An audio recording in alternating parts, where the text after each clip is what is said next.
लालू जी, तेजस्वी जी उनको green signal दिए। ये सरासर सरासर गलत आरोप मन क्या बोलते हैं स्टेटमेंट है उसका। आरजेडी का कैंडिडेट वहां पे जो है मधुबनी में वो मिराज आलम जी ही है, दूसरा XYZ कोई भी नहीं है।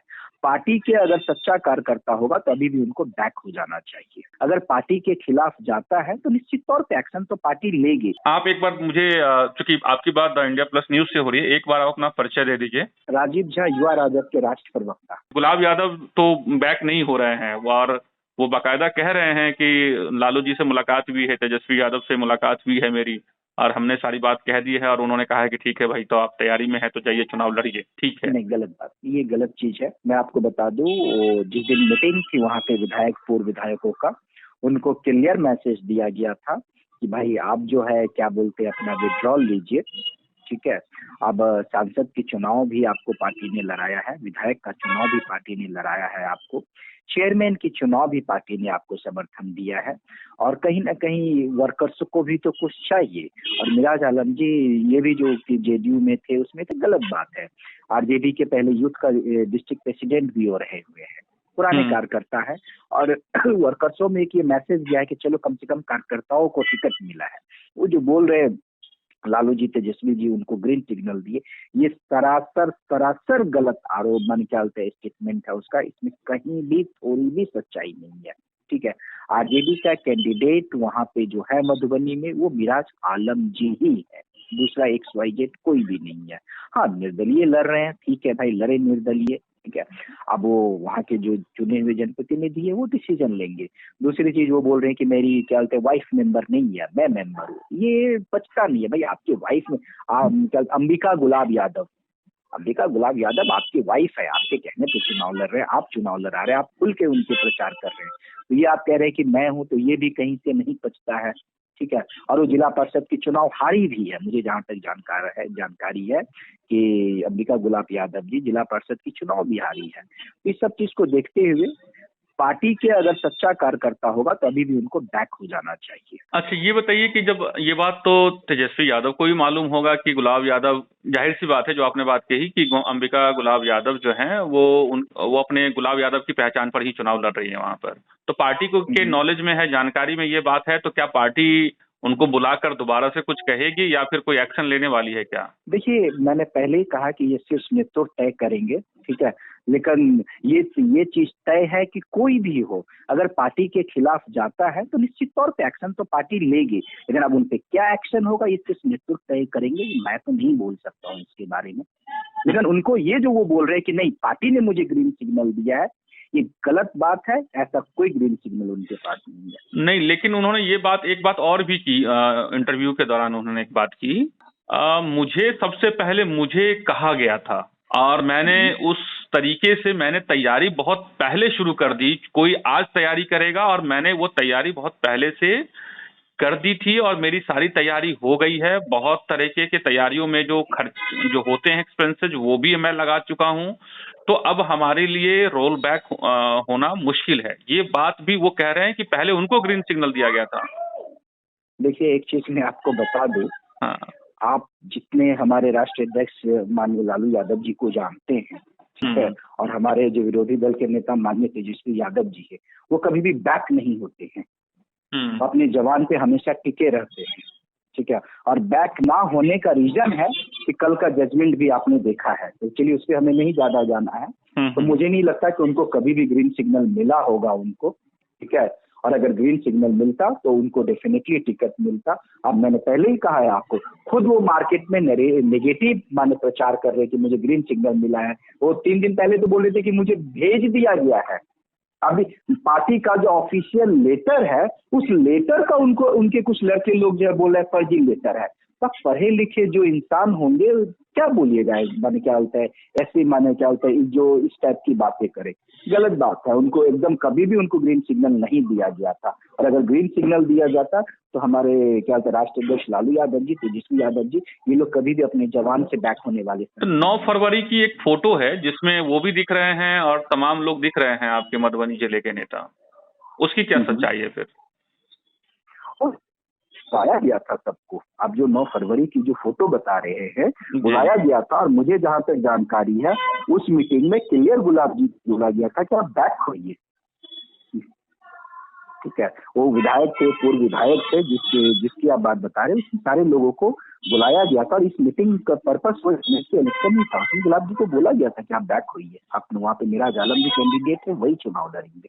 अच्छा, मैं एक चीज आपसे ये जानना चाहता हूँ कि आखिर पार्टी की क्या रणनीति रही कि जो मेराज आलम है वो अभी खुटौना प्रखंड के प्रमुख के पद पर वो जो उन्होंने जीत दर्ज की है, वो पंचायत समिति का चुनाव लड़ते हैं, जिलाध्यक्ष जिला परिषद का चुनाव नहीं लड़ते हैं, पंचायत समिति में जाते हैं, पंचायत समिति से वो खुटौना प्रखंड के प्रमुख बन जाते हैं। तो अब ऐसे पद पे ओथ लेने के बाद ऐसी क्या रणनीति होती है पार्टी की कि आप एमएलसी के लिए मेराज आलम को वहां पर अधिकृत करते हैं या उनको कहते हैं कि ठीक है आप आरजेडी के उम्मीदवार होंगे, समर्थन देते हैं? देखिए ऐसा है कि पार्टी को जो भी लगे, जो पार्टी के लिए सुटेबल कैंडिडेट है, चाहे वो आम कार्यकर्ता हो, चाहे वो जिला पार्षद हो, चाहे वो जिला क्या बोलते हैं आपको पंचायत समिति हो, चाहे वो मुखिया हो, कोई भी लड़ सकता है चुनाव। पार्टी को लगा के चुनाव जीत सकते हैं, विनिंग कैंडिडेट है तो उनको पार्टी ने टिकट दिया है। अच्छा, कहीं ये बात कही जा रही है, मैं आपको रोक रहा हूँ बीच में, लेकिन एक बात ये कही जा रही है कि चूंकि जो एमएलए का चुनाव होता है जिसमें सीधा जनता वोट देती है, और लौखा विधानसभा क्षेत्र में जो वहां पर जो समीकरण रहा है उसमें कोई भी बहुत लंबे समय के बाद कोई यादव या फिर कोई मुस्लिम कैंडिडेट नहीं जीता, और जेडीयू ने प्रयोग किया, वहां पर बीजेपी ने प्रयोग किया, और वहां पे जो है गैर यादव गैर मुस्लिम उम्मीदवार को उन्होंने टिकट दिया, और बड़ी रणनीति सफल रही, लगातार वहां से जेडीयू गठबंधन एनडीए वहां से जीतती रही है। तो इसी के रणनीति के तहत जो है जो वर्तमान विधायक है उनको टिकट दिया गया, और जिसमें आरजेडी को सफलता हासिल हुई। तो ये कहा जा रहा है कि चूंकि यादव और मुसलमान टिकट वहां पे शायद जीतने में वो सुटेबल कॉम्बिनेशन नहीं बन पा रहा है, इसीलिए वहां के मुस्लिम मतदाताओं को मैसेज देने के लिए कि भाई सिर्फ आप झंडा नहीं ढो रहे हैं, पार्टी आपका ख्याल रख रही है, इसलिए एमएलसी के टिकट के तौर पर मेराज आलम को टिकट दिया गया, ये लोग कह रहे हैं। कोई सुटेबल कैंडिडेट नहीं थे, क्योंकि इसमें धनबल, ये आप भी जानते हैं, सभी जानते हैं कि उसमें धन की बहुत ज्यादा जरूरत होती है, और उसमें मेराज आलम सक्षम है, और एक मैसेज भी देना था वहां के लोगों को। देखिए ये तो माने क्या बोलते, मुझे नहीं लगता कि हिंदू मुस्लिम यादव कभी भी जाति धर्म को देख के टिकट नहीं दिया। मैंने कहते राष्ट्रीय जनता दल देती है, उन्होंने नहीं, ये बात तो बिल्कुल आप पॉलिटिकल बात कह रहे हैं, ये बात तो सभी को मालूम है कि जाति और धर्म देख करके और सब जातियां देख करके टिकट तो मिलती ही है, और वो एक बड़ा फैक्टर होता है, इस बात को स्वीकार करने में क्या दो राय है?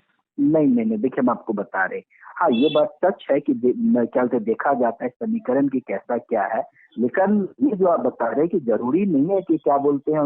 मैं आपको अपना अब्दुल बारी सिद्दीकी जी की बात करता हूँ। अलीनगर जहाँ से वो चुनाव जीत के आते हैं, वहाँ पे ब्राह्मणों की संख्या ज्यादा है, लेकिन फिर भी वहाँ पे लगातार विधायक रहे हैं, और पार्टी ने उनको टिकट दिया है। पार्टी ने ये नहीं देखा कि क्या बोलते हैं अब्दुल बारी सिद्दीकी जी मुस्लिम है तो वहाँ नहीं देना चाहिए। जिस क्षेत्र से अलीनगर से वो जीत के आते हैं, तो ऐसा नहीं है कि क्या बोलते वो मुस्लिम है इसीलिए उनको दिया गया है, नहीं।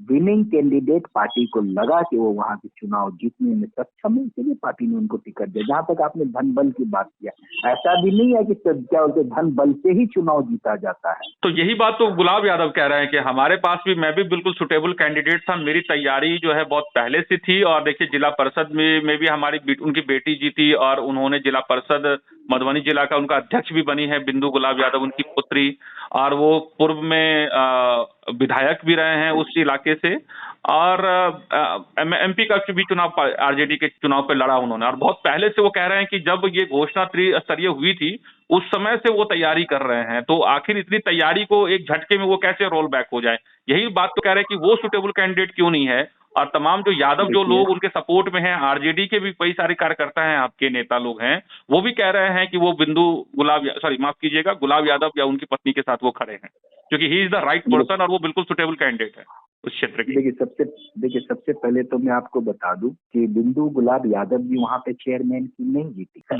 आरजेडी की बिंदु गुलाब यादव वहाँ पे जीती, आरजेडी ने उनको सपोर्ट किया और वो जीते वहाँ पे। ये कहना कि बिंदु गुलाब यादव भी जीता है, नहीं, आरजेडी की बिंदु गुलाब यादव वहाँ पे जीती। ठीक है, जहाँ तक आपने कहा है कि क्या मैंने पहले ही कहा ना कि अरे उनको पार्टी ने क्या नहीं दिया, और अगर वो सुटेबल कैंडिडेट रहते तो उनको टिकट देता। मिराज आलम जी वहाँ के सुटेबल कैंडिडेट है, तो मिराज आलम जी को वहाँ पे टिकट दिया गया है। तो आप ये कह रहे हैं कि अभी भी वक्त है गुलाब यादव को अपनी पत्नी जो को उन्होंने कैंडिडेट खड़ा किया है एमएलसी चुनाव के लिए निर्दलीय अंबिका गुलाब यादव को, अभी भी आप ऑफिशियली पार्टी के तौर पे कह रहे हैं उनको विड्रॉ कर लेना चाहिए? अगर वो राष्ट्रीय जनता दल के सच्चा कार्यकर्ता है, अगर वो लालू यादव जी को मानते हैं, अगर वो तेजस्वी यादव जी को मानते हैं, अगर वो चाहते हैं कि बीजेपी ना जीते, देश में अमन चैन रहे, बिहार में अमन चैन रहे, तो निश्चित तौर पे उनको बैक होना चाहिए। लेकिन अगर वो चाहते हैं कि बीजेपी को हमें मदद पहुंचाना है, बीजेपी को हमको सपोर्ट करना है, तो लड़े चुनाव। अगर आप चाहते हैं कि आपको इस तरह का इंफॉर्मेटिव वीडियो मिलता रहे तो आप हमारे चैनल द इंडिया प्लस को सब्सक्राइब करना ना भूलें। साथ में आप बेल आइकन को दबाना भी ना भूलें ताकि आपको नोटिफिकेशन मिलता रहे। आप हमारे इस वीडियो को शेयर भी कर सकते हैं।